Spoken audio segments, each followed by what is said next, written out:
Where's James? James is gone. Okay. Anyway, I'd like to thank James for inviting me to be here for this very important event, the Computex, to say something about Foxconn's endeavor in the AI. And after taking this mission, I've been thinking about what should I deliver. So what can our customer, our audience, will feel beneficial after hearing this speech. So I've been thinking about this. So, after so many days of thinking, finally I thought, I'm not going to talk to you about technologies because we have, very technical experts. They are going to talk about technologies. I'm not going to share with you our business in AI because, it's some of it are confidential.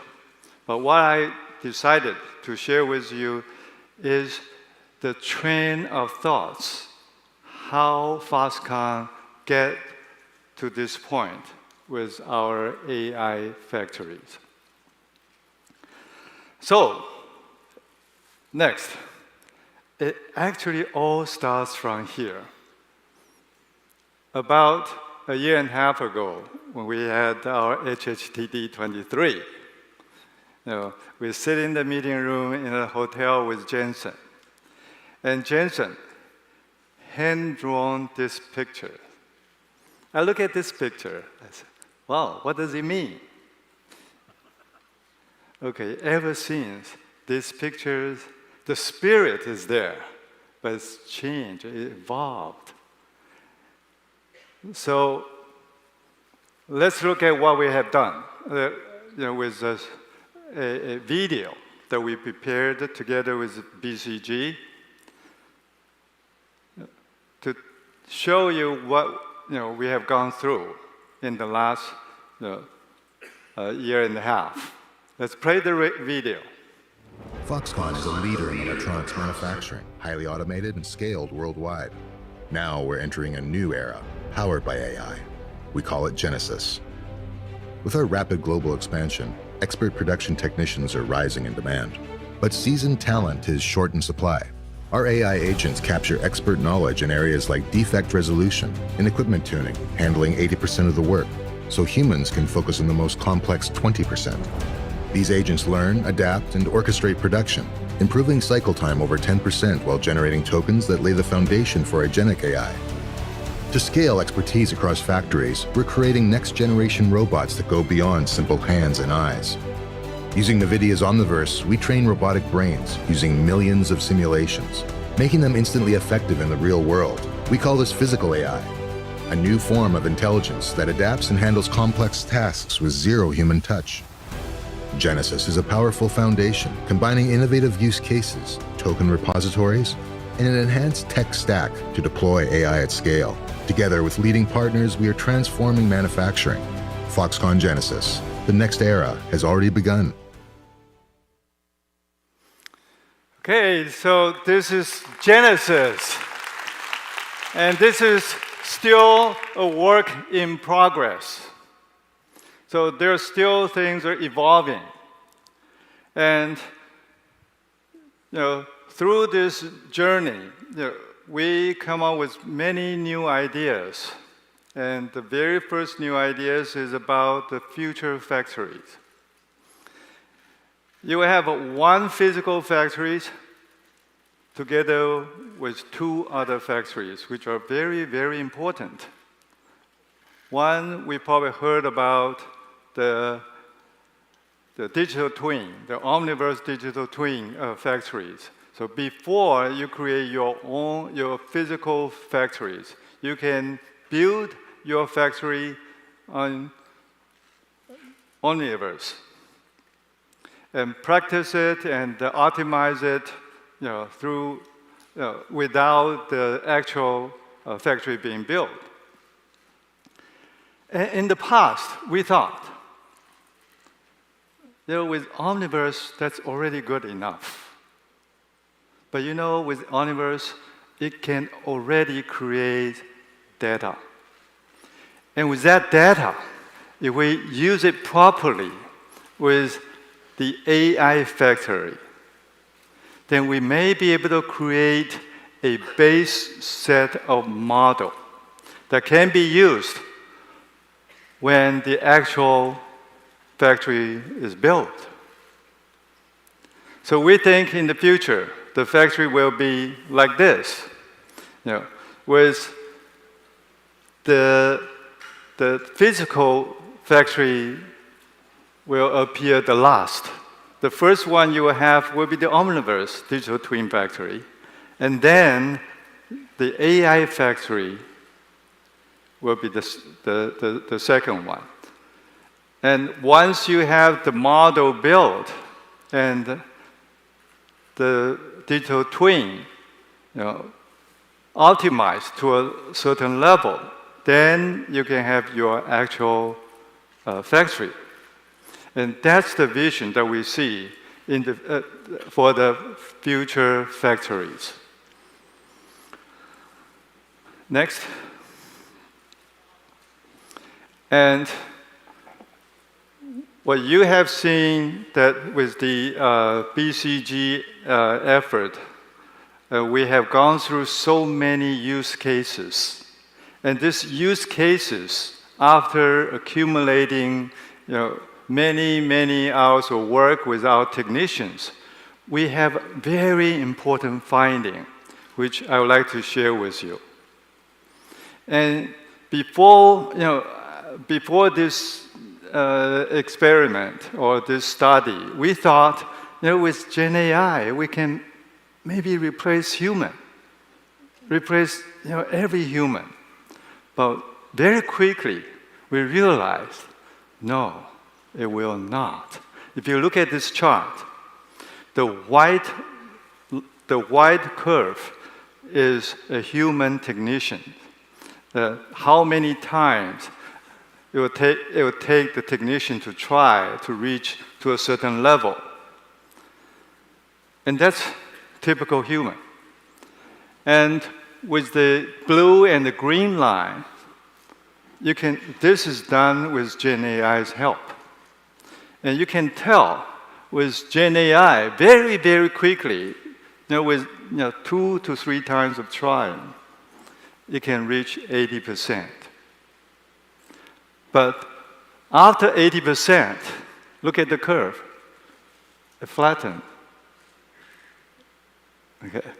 So the human can do much better than the Gen AI after 80%.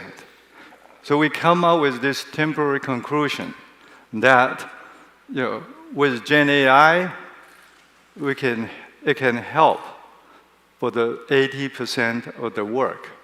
The rest of 20% will still have to be done by the skillful workers or technicians. Okay, that's a very important finding I would like to share with you. Okay, next. And because of the scale of Foxconn's factories, we have central divisions. And we also have many BGs. And the BGs, they have factories across the world. And how we can come up with an architecture that will be able to support this large scale and very complicated implementation. And the model, and at the same time, allows the model to evolve by itself. And it requires a very, very complicated, the architecture becomes very, very important. We're still, it's still evolving. But we think with this initial architecture, we should be able to get to what we want, so that the model, the base model created by the central department, can then be utilized by the BG's factory, all over the world. And then they can continue to train with their factory actual data. And those data and the trained models can then feed back to the central model. And the model in the central can then share the result to all the factories in the companies. So this is the architecture that we come up with, and we think this, I just want to remind the audience that the architecture is very, very critical. It's not just the LLM itself, and how are you going to deploy the result of the LLM or the Gen AI is becoming very, very critical. Okay. So, next. While we're doing the smart manufacturing, we're at the same time working on EVs. And you probably heard of our HHTD, Honghai Tech Day. This is the annual event. In that event, we'll show to our audience our new EVs that we created in the last year. And the very first product that we delivered, we shipped to the market, is the e-bus. And with that e-bus running on the streets in Kaohsiung, with a lot of sensors in the e-bus, on the e-bus. And we collected a lot of data of the street. And very quickly we realized that, how are we going to utilize this data? We started looking for some way to share the data with the government and with the enterprises. And then, we realized that a lot of so-called smart city applications, they all work in silo. On our next page, we're going to talk about the smart city platform to address that problem. But with smart EV, we are going to provide the smart EV platforms to our potential customers. And these platforms will include the onboard and offboard applications.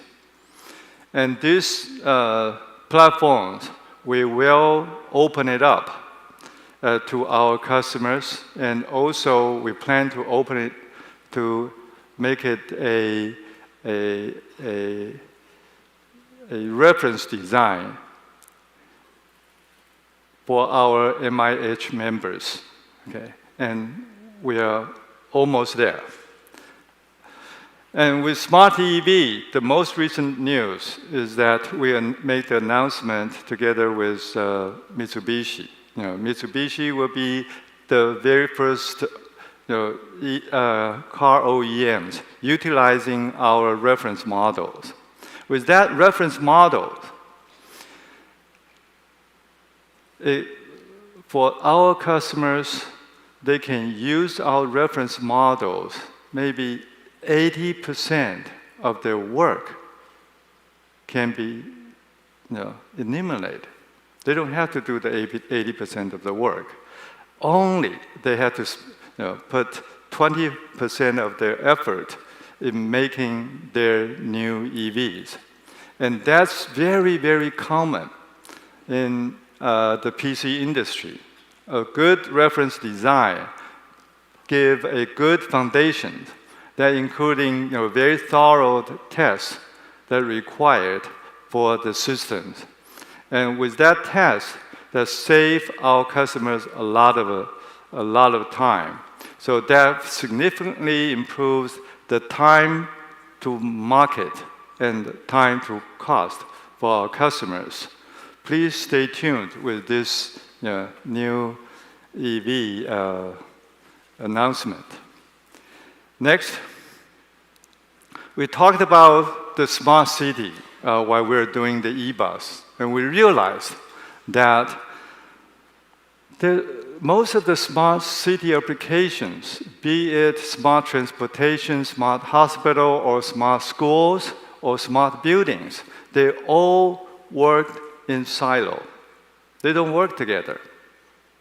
And we realized that we need a platform for all these smart city applications to build on top of it. So that with this platform, it will connect the government, the enterprises, and the citizens through this platform. And this platform will support not only the data sharing, but also the knowledge sharing. Okay. So with these smart city platforms, currently we are implementing it in Kaohsiung, and also we have a number of other cities in Taiwan is currently working with us on the smart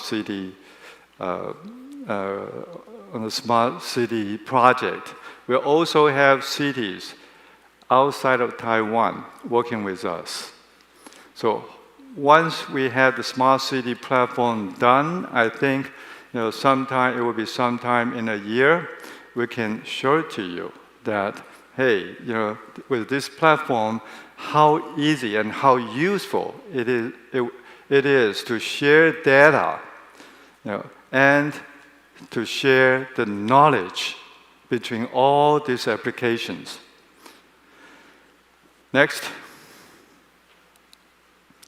Therefore, with the smart manufacturing and smart EV and smart city, all these ideas came about because of that little drawing. Okay. And we've been thinking, wow, maybe this is it. We need AI factories to power these three smart platforms. That's how we put all this together. And we make these three platforms and examples of how AI factory can do, what AI factory can do. Okay. So we demonstrated this idea in our, even at the GTC 25, GTC 25 about this idea. So you probably heard about 3+3 initiatives in the past from Foxconn. Now we add another 3 after the 3+3 to make 3+3+3 smart platforms becomes Foxconn's new initiatives. Next. With these three smart platforms, we need to find a model to support it. We've been looking for models that's adequate to support these three smart platforms. We keep looking and realize that most of the foundation models, they're all very generalized. Okay, they don't understand about manufacturing, especially the data. They're all numbers, but the numbers, from different machines means different things, and you have to have some understanding of this data in order to understand what it means. And with that finding, we also, together with EVs, also, it's not a general purpose LLM can handle. The general purpose LLM probably can answer, where you want to go, but would it know, if something going to break up, and the signal that sent from certain module means something will happen in the near future. And this knowledge and these tokens, they're all very, very different.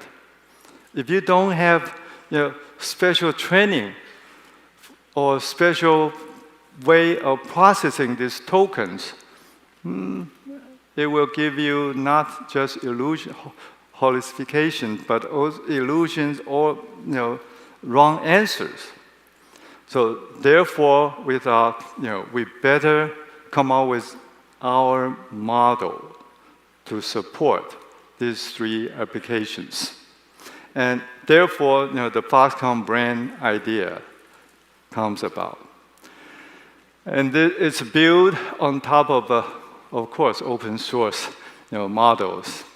Currently, we're using Llama 3 and 4, and we sort of created high-quality, large-scale pre-training corpus.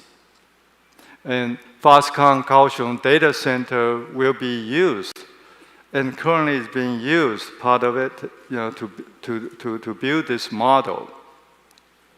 And this first generation model specialized in reasoning, and that reasoning is a little different from the general reasoning because of the applications. Okay, so the agentic workflow for very domain-specific applications. And this is, FoxBrain is going to develop to solve the problem I just described. And we plan to open it, to make it open source to the communities. Okay? And hopefully, through your joining the open source communities, we can make this model more powerful, more useful. So with the FoxBrain idea, we think, now that we have the applications, the three smart platforms, we know that we are going to build a FoxBrain model to support it. Next. Then what do we build those things, those applications, those systems on? We look around, we realize, NVIDIA is not just a chip company. It has a full stack of software to support it. And we realize that, with all the platforms that we talked about and the brand that we are going to create, the NVIDIA has a full stack to support us to do that. So we're going to build our platforms on top of the NVIDIA AI software stack. Then the next one would be, what hardware should we use? Right? But with this, definitely it's NVIDIA hardware. So we need hardware to run it. We need a tremendous compute power to support it. And that's why you heard the announcement yesterday. Next. The AI factory will build And this is the very first NCP, AI data center. And this AI data center is targeted to have 100 megawatt of power. And you know the power, I don't want to use the word shortage in Taiwan. It's a very, very critical resource. So it takes us a couple of steps in order to build it up to 100 megawatts. So we will build, like 20 megawatts to start with, and then add another 40, in the next phase, then another 40. Okay. Some of it will be in Kaohsiung. The other ones we will look around in Taiwan to look for, where we can get the power the quickest. Then we will build the data center there. Okay. So with all this AI-related, the applications, the brain, and the software stack, and hardware, and the computing power, all comes within the last 18 months. We've gone through all this journey, all this exercise to come out with the current status. Together, we work with BCP and BCG and NVIDIA and other partners to create the whole ecosystems. And hopefully, with all these ecosystems, we're able to become the leader in the AI manufacturing at the least. And if we're lucky, we can become the leader in the smart city platforms. And very, very likely that will happen. Okay? If that happens, we estimated the compute power that will be needed for supporting the cities, the smart cities, would be huge. So that's why, about a year ago, when people asked us, whether you see the slowdown of the compute power requirement, I told them, no, this is just the beginning. And because we see the application is coming, and we also see the evolvement of the models. It will only become bigger and bigger. So don't worry. It will not slow down, at least in a foreseeable future. Okay. Next. This is another discovery that we had while we're working on the smart city. And we look at the demographic data. And we look at the issues in countries. And we realize that when a country become developed, what will happen? That if you look at the GDP paradigm or pyramid, the triangle that I'm talking about, when the country is becoming more and more prosperous, the pyramid or the triangle will shift up, leaving the bottom GDP empty. So after your country is becoming more and more developed, the GDP will become higher and higher. Then the low GDP work will have less and less number of your countrymen to do. So how do countries solve that problem in the past? They do it in two ways. One is to outsource the low GDP work to the low GDP countries. We have seen that in the past. We have seen the US outsource their work to Taiwan, and then Taiwan outsourced the work to China. And I remember when we outsourced our work from Taiwan to China about 40 years ago, the GDP there was about less than 1,000. And with their hard work, after 40 years, the GDP has grown over 10,000. So what happened? What's the impact to the society there? Most of people want to have a high-paid job, and the society is able to pay it. But what about the low GDP, low-paid job? Nobody will be interested. So, eventually they're going to outsource the low GDP job to other low GDP countries. Eventually, you will be running out of low GDP countries.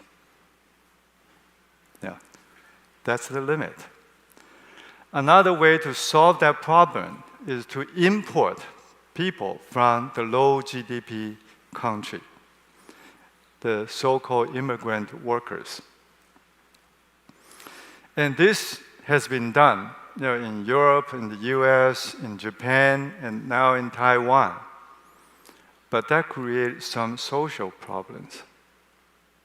But in the past, there's no other way to solve that problems. Now with the advent of Gen AI, we see a great potential of that. With Gen AI plus robotics, that will fill the void, the gap. And that's the opportunity I see. And that is a tremendous opportunities with Gen AI plus robotics to fill the void or the gap when a country, they become more and more prosperous, the low GDP work will be done by the Gen AI plus the robotics. It's not the service, it's not entertainment. I think that's the real challenge for all developed countries. Okay? So that's a great opportunity for all of us, and I urge you and the countries, developed countries, the leaders of the developed countries, to watch the development of this very, very carefully. Okay. So, I think that's the journey I would like to share with you. And as I said, we're not going to talk about the business. We're not going to talk about the technologies, just the trend of thoughts, how we started, and how we come out with the current stage. And as I said, this is going to evolve. And with working with partners like NVIDIA, and the technology leaders, we think with our collaborative work, we are able to accelerate that progress. Okay, so before I introduce, this talk is broken into two parts. The first part, I'm almost done with it. The second part, we'll have our special guest joining us. But before I introduce, that man, I would like to make a brief announcement that Foxconn will work with TechOrange to create Taiwan's leading robots community to drive innovation and the industry growth. Because of that GDP paradigm shift syndrome. Okay? So let's just wait and see. Okay, thank you for listening.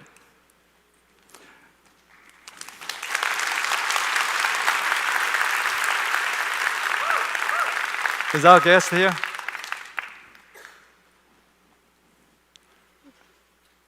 Okay, good.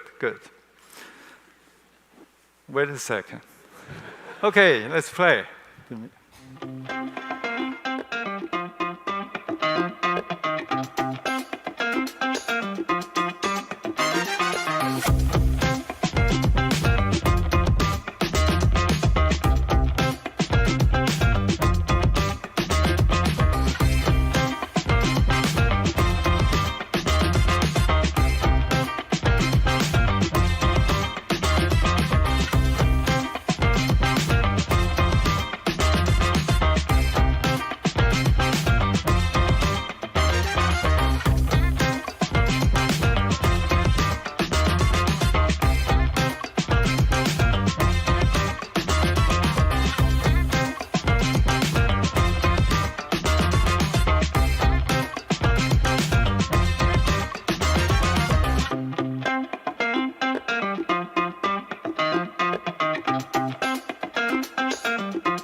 Okay, ladies and gentlemen, let's welcome the superstar of the AI industry and the leader of Team Taiwan. Go Team Taiwan! 大家好。I don't have to introduce him anymore, right? I still love being introduced. No, Jensen, I know you have a very busy schedule. Your keynote I yesterday honestly was have nothing else terrific to do. yesterday. Yeah. Thank you. I remember the last time we had our HTD 23 together, we rode in with a Beauty and the Beast SUV. Do you remember? Beauty and the Beast. The car. Oh, okay. The car. In that car, I have to give you, let you know a good news about it. Has been chosen by Mitsubishi to become their car. Wow. And that car will be running on the road roughly about a year from now. Okay. With the luck you bring. That's awesome. And in the second half of the keynote, what I would like to do is to ask you questions and let you answer. Okay. Okay. So it doesn't matter what you ask. My answer is always the same. I hope I'll ask. Actually, I collect a lot of questions from the industries and from people who care about you, and compile them into 3 categories of questions. Right. Number 1 is business related.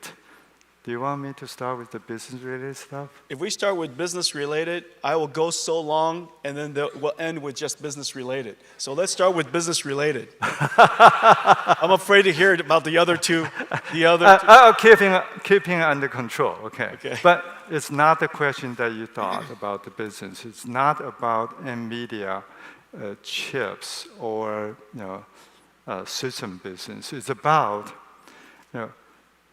the Team Taiwan, the very first question. What is Team Taiwan from your point of view? Well, Taiwan is where our most important partners are. We've been coming here for 30 years. Yeah. And somebody did a count. We have 350 partners here. 350? 350. Wow. Of course, I don't know them all, but apparently, either directly or indirectly, we work with some 350 companies. And you know that the technology supply chain is incredibly deep here. Right. And it's much more complicated than people think. I made a movie the other day that I showed yesterday, and it just shows the breadth and the depth of technology that is here in Taiwan. And so, as a computing company, this is the epicenter of the world's computing industry. This is where it starts.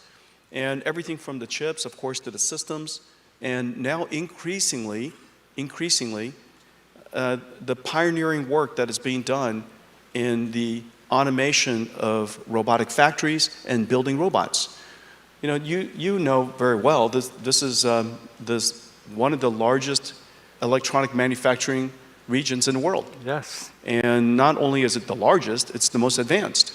And the things that we build here are incredibly complicated. Now, you and I were talking about building GB200 servers.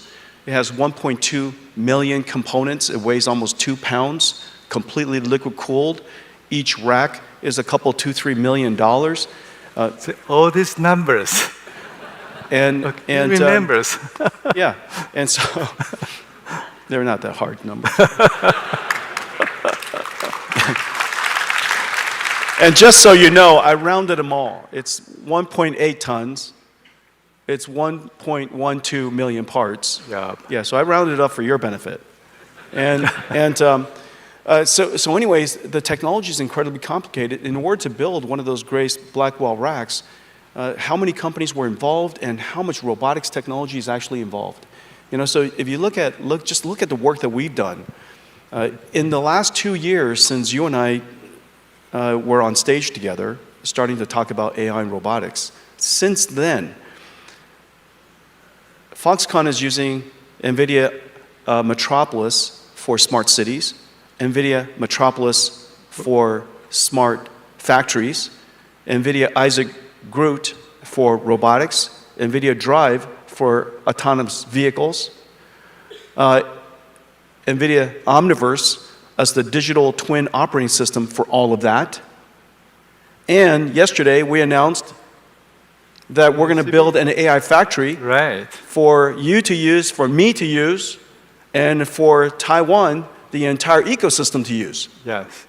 And so now Foxconn is going to be a world-class regional cloud provider, AI cloud provider.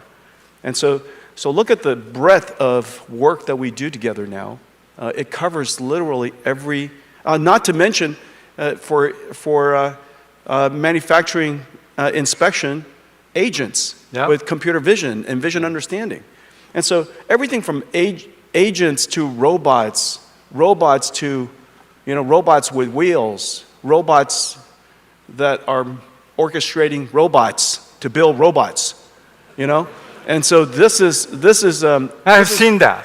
This is robots building robots. Yeah, this is in person. This is literally Foxconn. This is Foxconn. One of the most advanced technology companies in the world. You just happen to apply technology to manufacturing. Yes. We apply technology for technology's sake. You apply the technology to apply for manufacturing. And so it can't. We shouldn't be surprised, but everybody should be deeply impressed by the technology of Foxconn. Thank you very much. And did you notice? I just want to demonstrate something. It didn't matter what he asked. No, I asked only one question, and that question. That's where it is. Go ahead and ask me about my jacket. No. No, I just want to demonstrate something. Okay. I'm not going to ask about jacket. Okay. No, I just want to demonstrate. It doesn't matter what you ask. You answer the same thing. Okay. I see. Because from there, I was going to talk about Omniverse and robotics. Great salesperson. Anyway, my next question is: have you heard about TEMA? From who?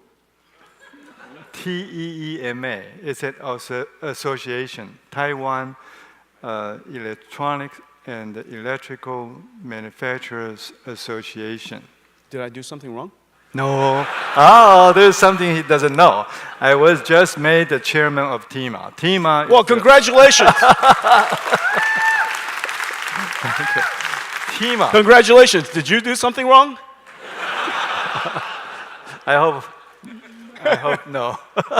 But anyway, it's the largest association in Taiwan with more than 3,000 members and accounts for over 50% of export value of Taiwan. Okay, aggregate number of workers in Taiwan. I thought Foxconn represented 40% of export. Well, 37%. Because our business model we're worldwide, so the revenue counted in Taiwan is only about half. Okay. So TIMA is the association. I think most of the members are most of your suppliers are members of TIMA. Okay. With this rapid changing AI industry, what advices do you have for your suppliers in the TIMA as a TIMA member? Any advices for them? Yeah, I do. It'll come to me in just a second. But I'm just going to have to start. I do. So let me make an observation. In fact, vast majority of the industries, the companies focused on industries, has largely been left behind as during the software revolution. And the reason for that is because you're obviously industrial because you understand mechatronics. You understand mechanicals, you understand chemicals, you understand the deep physics part, the sciences part of industry. That industry was formed out of the last industrial revolution. And Taiwan is excellent in those industries. But when software came, it was a brand new skill, and those skills were quite unusual and quite unnatural for these companies. Number one. Number two, first observation. The second observation is that when AI started 10 years ago, it was very interesting, but not very useful. Not very useful for the industrial companies. And the reason for that is because the AI understands English, but it doesn't understand physics, which is what you need. Everything that you do needs physical understanding, physical intelligence. When I roll a ball underneath a car, my dog knows to either go underneath the car or go around the car. But the AI thinks the ball has disappeared out of this universe. And so we need to have physical common sense. Now we're developing both of those things. Now, why is AI so great? The reason for that is because you teach an AI, you don't have to program an AI. Software programming skills is no longer as vital as it was before. You have an opportunity to leap the software chasm and go directly to AI. In fact, I can prove it to you. Everybody is a software programmer now. The definition of a software programmer is somebody who programs a computer to do something. Right. That's a software programmer. Give me an example of somebody who can't tell ChatGPT to do something. And if you don't know how to even tell ChatGPT to do something, you say, ChatGPT, teach me how to teach you how to do something. Yeah. Isn't that right? And ChatGPT writes a very nice prompt and says, try this. And I say, okay. Isn't that right? Incredible. So this computer is now intelligent. And intelligent systems are easier to use. And now you have an intelligent system that's easier to use. It understands the laws of physics. We combine all of that into Omniverse. See how I came back again? It came all the way back into Omniverse, which you are using as a digital twin. Yes. Isn't that right? Yes. And within the digital twin, you could design your plants, you could operate your plants, you could simulate your plants, and plan everything before you operate it greenfield or brownfield. Exactly. Isn't that right? And so all of a sudden, every company in TIMA is now a technology company. And has to be, right? Has to be a technology company. It doesn't matter what you ask me. Okay. If I switch to ask one-track mind. Personal related questions. It's going to come right back to TIMA. Okay. I think for TIMA, I think they heard it, and they will have to keep up with the AI and transform themselves to have more and more software capabilities. Yeah. Right? And in fact, Young, look, every company needs to do what Foxconn did. When you and I first talked about AI, you didn't talk about AI and read about AI and kept thinking about AI. You just started working on AI. Just get to it. You know, of course, the technology 2 years ago is not as advanced as it is today. Right. Right. But you knew that. You knew that it was going to get better. You knew that technology was going to get better. Of course it does. It's getting better at 1,000,000 times every 10 years. 1,000,000 times every 10 years is like changing every day. And it is. AI is changing every single day. And so, but you engage it today with an expectation that these challenges that you're experiencing are going to get solved almost by itself. But you've got to get engaged right away. Everybody has to develop a system. We have a system available to you. You bring it to your company, and you know, Foxconn and I will build it for you. All the software is available for you. We're already integrated into all of your software developers, whether it's Cadence or Siemens or right, Dassault or Autodesk or whoever it is. We're already working with all of your software developers. Omniverse is integrated into all of that. Nemo is integrated into all of that. And so you could start trying AI. And it's amazing what you've produced in just the last couple of years. The demos you showed me, you know, your factories are basically complete digital twins, and they look so real. Yes. They look so real. Robots working inside it, incredible. So in the past, we have physical factories. Then we use Omniverse to create digital twins. That's right. And then we realize we need AI factories to support both of them. That's right. To make it more and more powerful. And all these changes evolve so fast. And the reason why it's evolving so fast is all because that man, you, created chips running so fast and advancing so fast every year. And my next question for you, do you see any limit in terms of a hardware speed, you know, for the AI? Remember, Moore's law ended. Moore's law ended because we're at the limits of physics. And so the cost of the transistor is going up, as it should. The energy efficiency of the transistors and the processors are not going up very fast, understandably. And so we have to try different skills and different techniques. And so we're developing multi-chip packages, 3D packages, one way to do that. The other way to do that, of course, is this incredible invention called NVLink, where we connect all of these chips together into one giant chip. You know, the size of the wafer is probably, you know, like this. And so all of these chips are working together as one. We used advanced mechanical systems and liquid cooling systems to compress the systems into one giant rack. But very importantly, software. You know, our architecture and the algorithms that we're developing on top of it allows us to reformulate the AI models, reformulate how the work is distributed across these supercomputers. The networking, of course, is a big challenge and a big opportunity. Instead of passing information back and forth, we could do in-network, in-fabric reduction. And so, you know, we all send our answer together for us to combine all the answers.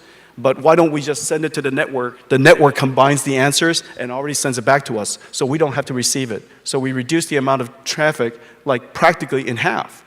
And so all of these clever ideas combined has allowed us to improve AI performance tremendously. You know, people say it's about, you know, I don't know, 2x every 6 months. I actually think it's probably working faster than 2x every 6 months at this point. You know, it's probably like 2x every 3 months. The combination of all these things, I call it full stack, but basically you're innovating chips, innovating systems, innovating at the data center, innovating the operating system of the data center, and innovating the model all at the same time. So from what you see so far, only the sky is the limit. Looks like it. Only the sky's the limit. And this is the really amazing thing, Young. So there's the there's the computer industry that was created. And remember, the first time I realized this was going to be an industry, that the computer industry was going to be, was when Bill Gates, in one of his interviews, and he was so young. It was 1984, maybe 1985. I heard an interview where he said that Microsoft is not a maker of word processors or spreadsheets. It's a manufacturer of software. And at the time I heard it's a manufacturer of software. What does that mean? Software is so easy to manufacture. You write one copy, and the rest of it is duplicated, okay? And the rest of it is free. And so how would you create an industry where everything that you produce is free? Well, of course, he invented licensing. Yeah. And so I didn't realize what he had in mind was a whole bunch of lawyers. But more importantly, what he meant was there's a methodology, there's a production methodology associated with software, and look at all the software they produce today. It was a visionary idea, and now it's $1 trillion industry. Well, our industry, remember, AI is a great technology, but AI is also an industry in itself.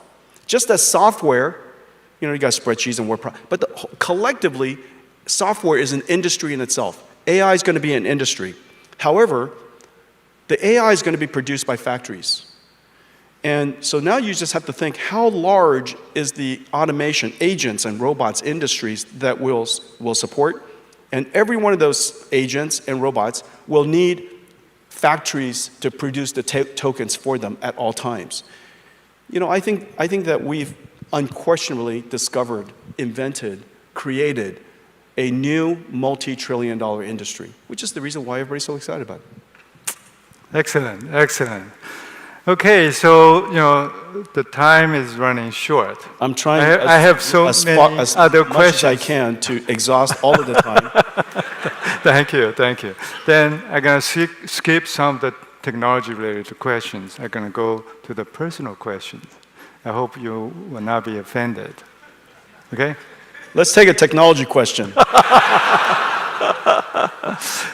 In China, everybody knows all my favorite restaurants in Taiwan anyway. No, it's not that. Everybody knows where I'm going to be this afternoon.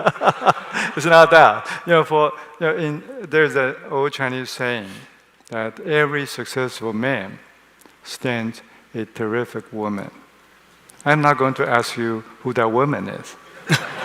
But I want to ask you, do you? I hope it's the same one I have in mind. So, do you want to say something to her? Openly?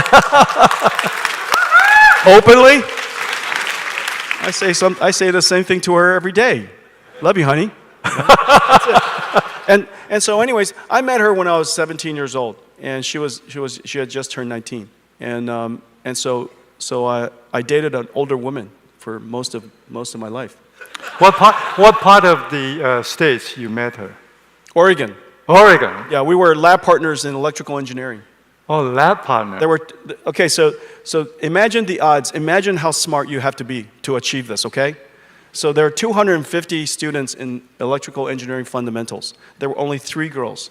I was also statistically impossible.